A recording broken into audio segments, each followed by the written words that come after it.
Hello दोस्तों, आज हम बात करेंगे कि सिलाई मशीन का आविष्कार कब और कैसे किया गया था। तो यह जानकारी पाने के लिए आप हमारे साथ वीडियो में आखिरी तक बने रहिए। दोस्तों, सिलाई की प्रथम मशीन ए.वाई. सेंथाल ने सन 1755 ईस्वी में बनाई थी। इसकी सुई के मध्य में एक छेद था तथा दोनों सिरे नुकीले थे। इसके बाद सन 1790 ईस्वी में थॉमस सेंट ने दूसरी मशीन का आविष्कार किया।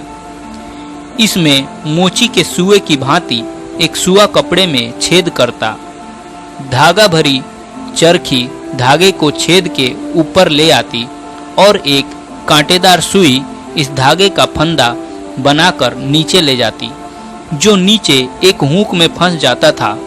कपड़ा आगे सरकता और इसी भांति एक दूसरा फंदा नीचे जाकर पहले में फंस जाता है।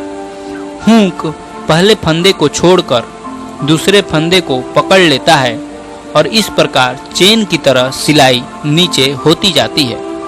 यदि सेंट को उस नोक में छेद का विचार आ जाता तो कदाचित उसी समय ही आधुनिक मशीन का आविष्कार हो गया होता। सिलाई मशीन का वास्तविक आविष्कार एक निर्धन दर्जी सेंट एंटनी निवासी बार्थलेमी थिमानियर ने किया, जिसका पेटेंट सन 1830 में फ्रांस में हुआ। पहले यह मशीन लकड़ी से बनाई गई। कुछ दिन के पश्चात ही कुछ लोगों ने इस संस्थान को तोड़ फोड़ डाला जहां यह मशीन बनती थी, और आविष्कारक कठिनाई के साथ जान बचाकर निकल सका।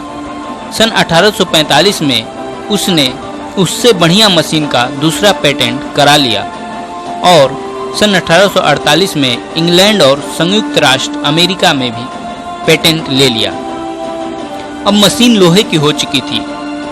वस्तुतः छेद वाली नोक, दोहरा धागा और दोहरी बखिया का विचार प्रथम बार सन 1832 से 34 ईस्वी में एक अमेरिकी वाल्टर हंट को आया था। उसने एक घूमने वाले हैंडल के साथ एक गोल छेदीली नोक की सुई लगाई थी जो कपड़े में छेद कर नीचे जाती और उस फंदे में से एक छोटी सी धागा भी बाहर खींचकर निकल जाती। वह फंदा नीचे फंस जाता और सुई ऊपर आ जाती। इस प्रकार दोहरे धागे की बखिया का आविष्कार हुआ। जब हट को अपनी सफलता में पूरा विश्वास हो गया तो सन 1853 ईस्वी में पेटेंट के लिए उन्होंने आवेदन पत्र दिया, परंतु उनको पेटेंट न मिल सका क्योंकि यह छेदीली नोक वाला पेटेंट इंग्लैंड में न्यूटन एंड आर्कीबाल्ट सन 1841 में दस्ताने को सीने के लिए पहले ही करा लिया था। उसी समय एलायस होवे ने भी सन 1846 तक अपनी मशीन बनाकर पेटेंट करा लिया।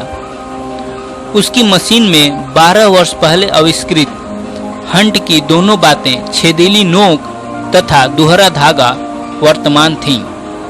कुछ समय के पश्चात विलियम थॉमस ने 250 पाउंड में उससे पेटेंट खरीदकर उसे अपने यहाँ नियुक्त कर लिया, पर वह अपने कार्य में सर्वथा ही असफल रहा और अत्यंत निर्धन अवस्था में अमेरिका लौट आया।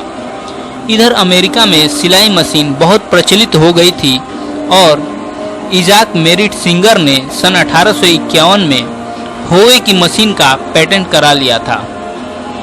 सन 1849 ईस्वी में एलन वी विल्सन ने स्वतंत्र रूप से दूसरा आविष्कार किया। उसने एक घूमने वाले एक बॉबिन का आविष्कार किया जो व्हीलर और विल्सन मशीन का मुख्य आधार है। सन 1850 ईस्वी में विल्सन उससे पेटेंट कराया। इसमें कपड़ा सरकाने वाला 4 गति का यंत्र जो प्रत्येक सीवन के बाद कपड़ा को सरका देता था, जो कि मुख्य था। उसी समय ग्रोवर ने दोहरे श्रृंखला सीवन यानी चैन स्ट्रिप की मशीन का आविष्कार किया, जो ग्रोवर एंड बेकर मशीन का मुख्य सिद्धांत है।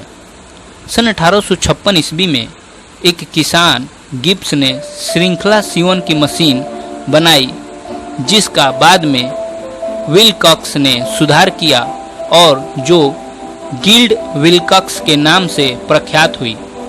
अब तो इसका बहुत कुछ सुधार किया जा चुका है। दोस्तों, भारत में भी 19वीं शताब्दी के अंत तक मशीन आ गई थी।